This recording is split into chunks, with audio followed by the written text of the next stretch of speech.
अच्छा, अब इस वाले क्वेश्चन में ना, शो दैट वाले क्वेश्चन में तुम्हें कोई वैल्यू नहीं निकालनी होती, तुम्हें शो करना है। अब ये 3 मार्क्स का है, इसका मतलब है कम से कम इसके 3 to 4 स्टेप्स आपको करके दिखाने हैं। अच्छा, अब ये पता क्या चलेगा कि क्या करना है। देखो क्वेश्चन में उसने आपको सिर्फ साइन साइन साइन नजर आ रहा है, ठीक है, और नॉन राइट एंगल ट्राइंगल है और आपको साइन और साइन नजर आ रहा है, इसका मतलब है कि यहाँ इसने साइन रूल यूज किया है। तो पहले काम ये कर लेते हैं कि हमारे पास ट्राइंगल के 2 एंगल्स है ना, हम पहले थर्ड एंगल को फाइंड करने की कोशिश करते हैं। और थर्ड एंगल कैसे फाइंड होगा, दोनों को ऐड करेंगे, जब ऐड करेंगे 65 और 45 को, तो हमारे पास आंसर कितना आ जाएगा, 110। अब जब 180 को 180 में से 110 को माइनस करोगे तो यू विल गेट 70। तो पहले मैंने थर्ड एंगल फाइंड आउट कर लिया, मेरे पास एंगल सी आ गया 70, ठीक है। अब देखते हैं ये यूज हो रहा है कि नहीं हो रहा, लेकिन मैंने फाइंड कर लिया। अब आगे जा रहा हूं तो वो कह रहा है कि AC is 5 centimetre shorter than BC। अब चूंकि मुझे इक्वेशन में BC नजर आ रही है, तो मुझे जो शो करना है उसमें मुझे BC नजर आ रही है, इसका मतलब है कि मैं अपनी साइड को फिर BC ही लेता हूँ, ठीक है, BC की फॉर्म में ही ले रहा हूँ। तो ये मेरी साइड हो गई BC। अब AC जो है वो BC से 5 सेंटीमीटर शॉर्टर है। AC is basically 5 centimetre shorter than BC। तो मैं इसको लिख लेता हूँ BC माइनस 5। आप x की फॉर्म में भी इसको लिख सकते हो, लेकिन फिर आपको बाद में x को BC से रिप्लेस करना पड़ेगा। अगर आपने रिप्लेस नहीं किया तो फिर शो नहीं होगा, ठीक है। तो बेहतर यह है कि भाई जो चीज आपके इक्वेशन में है ना, जो शो करनी है उसी को यूज करो। BC नजर आ रही है, इसका मतलब है I am taking BC as BC, और AC को मैंने ले लिया BC माइनस 5, ठीक है ना। अब मैं इस पे साइन रूल अप्लाई करता हूँ। चूंकि मुझे BC को सब्जेक्ट बनाना है तो मैंने BC से ही स्टार्ट किया, तो ये BC आ गया, ठीक है। इसके बाद इसके नीचे ऑपोजिट एंगल कौन सा है, 65, तो ये आ गया साइन 65, सही है। तो BC अपॉन साइन 65 और इज इक्वल्स टू, और कौन सी दूसरी साइड है, दूसरी BC माइनस 5 है, तो BC माइनस 5 यूज कर लेता हूँ, BC माइनस 5 हो गई, ठीक है। और अपॉन में क्या आएगा, इसके सामने वाला एंगल कितना है, 45, ये साइन 45 आ गया। अभी भी मैंने शो नहीं किया, जो शो करना है उसके लिए मुझे थोड़ी सी और वर्किंग करनी पड़ेगी। उसके लिए मैं क्या करता हूँ, क्रॉस मल्टीप्लाई कर लेता हूँ, ठीक है। साइन 45 आ गया, अब क्रॉस मल्टीप्लाई करूंगा तो साइन 45 यहाँ पे चला जाएगा, BC से मल्टीप्लाई हो गई, ये बन जाएगा BC साइन 45। तो मैंने यहाँ पे लिख लिया BC साइन 45, ठीक है, क्रॉस मल्टीप्लाई करा रहा हूँ। तो ये क्रॉस मल्टीप्लाई हो गया, BC और साइन 45 मल्टीप्लाई हो गए, और फिर इज इक्वल्स टू आ गया।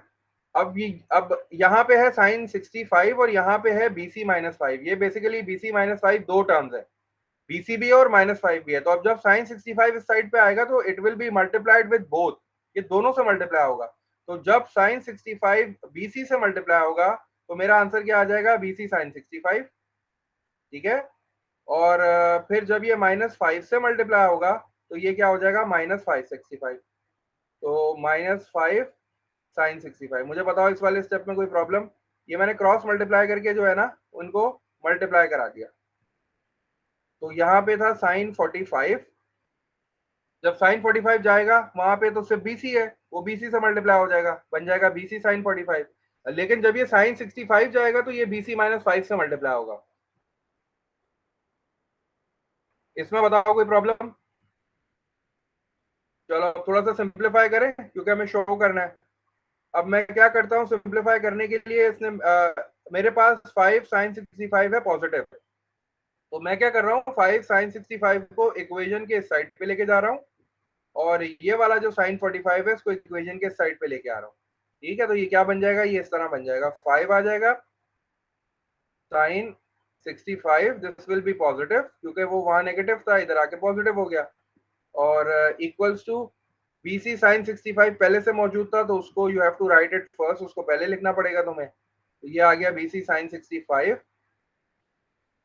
और फिर ये जो BC साइन 45 है ये इधर से उधर शिफ्ट हुआ है, यहाँ पॉजिटिव था वहां जाके क्या हो जाएगा, नेगेटिव। तो this will look like this, ये हो जाएगा BC साइन 45। अब BC को कॉमन ले लो जल्दी से, BC को कॉमन लेके BC को सब्जेक्ट बना लो, तुमने शो कर दिया जो तुम्हें शो करना था, ठीक है। BC को कॉमन ले लो जल्दी से, ये ऐसे ही रखो, ठीक है, टेक BC एज कॉमन।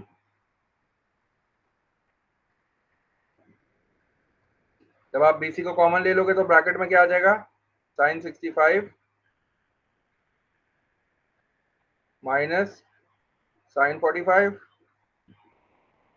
ठीक है। और अब BC को जब सब्जेक्ट बनाओगे ये मल्टीप्लाई हो रहा है, उधर जाके क्या हो जाएगा डिवाइड हो जाएगा और तुमने जो शो करना था वो बन जाएगा। ठीक है ना, तो BC को इधर ही रहने देता हूँ और उधर पहले से मैं क्या था मेरे पास, I have this sine 5 times sine, ये 65 पहले से था मेरे पास। चलो, और ये वहां से इधर आ रहा है, वो मल्टीप्लाई हो रहा था, इधर आगे क्या हो जाएगा, डिवाइड हो जाएगा। तो ये हो जाएगा भाई इस तरह, sine 65 minus sine 45। Show that के क्वेश्चन में अब तुम्हें यहाँ वैल्यूज जो है वो निकालने की कोई जरूरत नहीं है, तुम्हें सिर्फ शो करना था, तुमने कर दिया। ठीक है, देख लो जरा एक बार, तसल्ली कर लो। BC is equal to 5 multiply by sine 65 divide by sine 65 minus 45। तुम्हें यही शो करना था, तुमने शो कर दिया। This is your required answer. 3 marks के लिए तुमने सारे नेसेसरी स्टेप्स जो है ना वो दिखा दिए। ये क्लियर है, तो लास्ट वन शुरू करें। अगला वाला पार्ट में देखो 3 मार्क्स का है। We have to find the value of cos PRQ। cos PRQ मतलब, cos PRQ मतलब तुम्हें कोसाइन रूल यूज करना है। जल्दी से कोसाइन रूल यूज करो एंगल वाला और मुझे बताओ। इसमें कोई प्रॉब्लम तो नहीं है, आगे बढ़ जाए, नेक्स्ट क्वेश्चन पे चलें।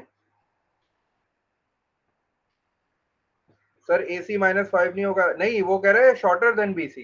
उसने देखो क्वेश्चन में पढ़ो, वो आपसे कह रहा है कि AC is 5 centimetre shorter than BC। ठीक है, AC बेसिकली BC से 5 सेंटीमीटर शॉर्टर है, तो AC की लेंथ हो जाएगी BC माइनस 5।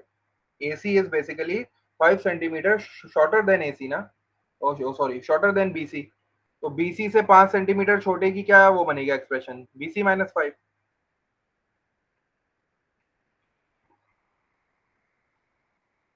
चलो आज जल्दी से ये वाला भी ट्राई कर लेते हैं। इसमें क्या कह रहा है हमसे, हमसे कह रहा है find the value of cos of PRQ। पहले तो देखते हैं PRQ एंगल कौन सा है।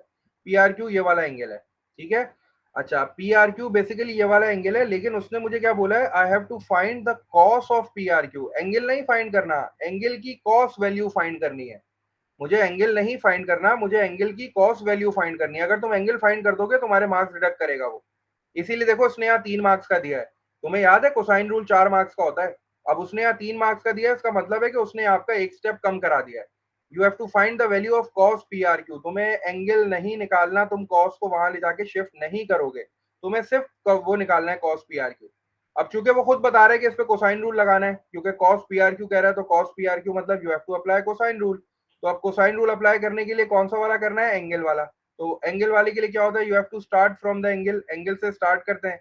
तो आपने cos PRQ से आपने स्टार्ट किया, ठीक है। उसके बाद वही वाली ट्रिक, जो भी एंगल है उसके सामने वाली साइड माइनस में चली जाएगी। तो कौन सा एंगल है, ये वाला एंगल है, ये PRQ। इसके सामने कौन सी साइड है, 13। इसका मतलब है ये आ जाएगा -13 स्क्वायर, और जो बाकी दो साइड्स हैं वो ऐड हो जाएंगे उनके स्क्वायर्स। तो ये हो जाएगा 10 square, this will B 10 square और प्लस 6 स्क्वायर। ठीक है ना। और डिनोमिनेटर में क्या आता है, डिनोमिनेटर में you have to write 2 first. पहले आप 2 लिखते हो और उसके बाद फर्स्ट 2 साइड जो ऐड हो रही होती हैं। तो ये आ गया 10 और 6 आ गया। अब ये आंसर नेगेटिव आएगा, ये आंसर नेगेटिव आएगा, इसको परेशान नहीं होना, ये नेगेटिव आएगा। और आगे देखो वो क्या कह रहा है, you have to give your answer as a fraction in its lowest term. तुम्हें फ्रैक्शन में आंसर देना है बस। ठीक है, तो अब इसको सिंप्लीफाई कर लो, कैलकुलेटर से कर लो, या फिर जो है वो अलग अलग निकाल के कर लो, तुम्हारी मर्जी है। तुम्हें आंसर फ्रैक्शन में देना है इन इट्स लोएस्ट टर्म। अगर तुमने डेसिमल में आंसर दिया तो नंबर कट जाएंगे। सही है। चलो 10 का स्क्वायर कितना हो गया, 100 हो गया। 100 प्लस 36 ये हो गया 136। और इसमें से मैंने 13 का स्क्वायर माइनस किया, 13 का स्क्वायर होता है 169। तो ये मेरे पास आ गया -33। ठीक है, माइनस वो न्यूमरेटर में आ गया -33, और डिनोमिनेटर में क्या आएगा, 120 आ जाएगा डिनोमिनेटर में, क्योंकि 2 10 20 हो गया और 26 अब ये सिंप्लीफाइड फॉर्म में नहीं है। ठीक है, ये सिंप्लीफाइड फॉर्म में नहीं है। इसको जल्दी से वो सिंप्लीफाई कर लो, कैलकुलेटर से कर लो, या फिर तुम्हारी मर्जी है इसको रिड्यूस करके कर लो। तो -11/40। ठीक है, इससे ज्यादा इसको तुम सिंप्लीफाई नहीं करोगे, ये नहीं हो रहा। तो -11/40 इज द फाइनल आंसर। इसका कॉस्ट नहीं निकालोगे, अगर आपने निकाला तो गलत हो जाएगा, क्योंकि क्लियरली मेंशन है कि you have to give your answer in fraction in its lowest term. तो 11/40 इसका फाइनल आंसर आ जाएगा। आपको cos PRQ निकालना था, आपने cos PRQ निकाल लिया। ठीक है, इसका मतलब है कि cos of P R Q is -11/40। ये बेसिकली वैल्यू है, तुम्हें यहाँ एंगल निकालना ही नहीं था। अगले वाले पार्ट में भी you don't have to find the angle, अगले वाले में भी तुम्हें एंगल नहीं निकालना, अगले वाले में भी तुम्हें cos of P R S निकालना है। cos of P R S कौन सा है? ये वाला cos। ठीक है, तो अब इसकी ट्रिक ही यही है। इसने देखो यहाँ हेंस का वर्ड यूज किया है। पहली बात तो ये देखो, इसने यहाँ हेंस का वर्ड यूज किया है, इसका मतलब है you have to use the answer of the above part. Hence का मतलब यही होता है कि आपको प्रीवियस वाले पार्ट का आंसर यूज करना है, हेंस यूज किया उसने। और 1 मार्क का है, 1 मार्क का मतलब तुम्हें कोसाइन रूल अप्लाई नहीं करना है। यहाँ कोसाइन रूल अप्लाई करने नहीं बैठ जा रहा, क्योंकि यहाँ कोसाइन रूल आप अप्लाई नहीं कर सकते, आपके पास साइड्स ही नहीं है प्रॉपर। तो आपको यहाँ ये वाला रूल याद रखना है जो हमने एक दफा डिस्कस किया था ग्रेड 10 में। उसमें मैंने आपको बताया था कि साइन ऑफ ए जो है वो हमेशा साइन ऑफ 180 माइनस ए के बराबर होता है। वो कॉस ऑफ अक्यूट और साइन ऑफ अक्यूट वाला जो कॉन्सेप्ट हमने किया था। ठीक है, अच्छा अब इसको थोड़ा सा जो है ना इस पे फोकस करते हैं, इसको थोड़ा सा सुन लो। ये है sine of acute is equal to sine of obtuse. Sine of acute का मतलब क्या मतलब हो गया? ये मतलब हो गया कि अगर मैं साइन 30 की वैल्यू कैलकुलेटर से निकालूंगा, अगर मैं साइन 30 की वैल्यू कैलकुलेटर से निकालूंगा तो जो आंसर आएगा वो एग्जैक्टली साइन 150 की वैल्यू के बराबर होगा, क्योंकि 30 और 150 जो है वो ऐड होकर 180 हो जाएंगे, सप्लीमेंट्री एंगल्स हो जाएंगे। ठीक है, इस वाली इक्वेशन में कभी भी एंगल की बात नहीं होती, हमेशा वैल्यू की बात होती है। मैंने आपसे उधर भी यही कहा था कि the value of sine of 30 is equal to the value of sine of 150। ठीक है, साइन 130 की वैल्यू निकालोगे तो 0.5 आएगी, मतलब 1/2 आएगी। और जब तुम साइन 150 की वैल्यू निकालोगे तो वो भी 1/2 आएगी। ठीक है ना, ये साइन की बात होती थी। सही है, और जब हम कॉस में आते थे तो कॉस में साइन का फर्क आता था बस। कॉस ए जो है वो कभी भी कॉस ऑफ 180 माइनस ए के बराबर नहीं होता, साइन का फर्क आता है, इसीलिए मैंने यहाँ माइनस का साइन लगाया था। ठीक है, तो तुम ये वाला रूल याद रखोगे, ये वाला रूल 1 मार्क के लिए आता है जैसे यहाँ पे आया हुआ है। तो अब तुम्हें क्या करना है, तुम्हें सिर्फ साइन चेंज करना है बस। क्यों? क्योंकि ये सप्लीमेंट्री एंगल्स है ना, ये दोनों सप्लीमेंट्री एंगल्स नहीं है। अगर तुम इन दोनों को ऐड करोगे तो 180 आंसर नहीं आएगा। तो ये सप्लीमेंट्री एंगल्स है, इसका मतलब है यहाँ भी ये वाला रूल फॉलो होगा। तो इसका मतलब है कि तुमने ये वाला एंगल निकाला है, ये वाले एंगल की वैल्यू आ रही है -11/40। तो जो अक्यूट एंगल होगा उसका सिर्फ साइन चेंज कर दोगे बस, सिर्फ साइन चेंज कर दोगे और कोई काम नहीं करोगे, ये आ जाएगा 11/40। अगर यहाँ साइन होता, अगर यहाँ साइन पी आर एस पूछता तो मैं -11/40 एज इट इज यहाँ लिख देता, क्योंकि साइन में वैल्यू सेम आती है। लेकिन चूंकि उसने मुझसे कॉस पूछा था तो मैंने कॉस का सिर्फ साइन चेंज कर दिया, यहाँ नेगेटिव था यहाँ पॉजिटिव हो गया। एंगल नहीं निकालना होता, यहाँ हमेशा वैल्यू निकालनी होती है, जैसे मैंने अभी वैल्यू निकाली है।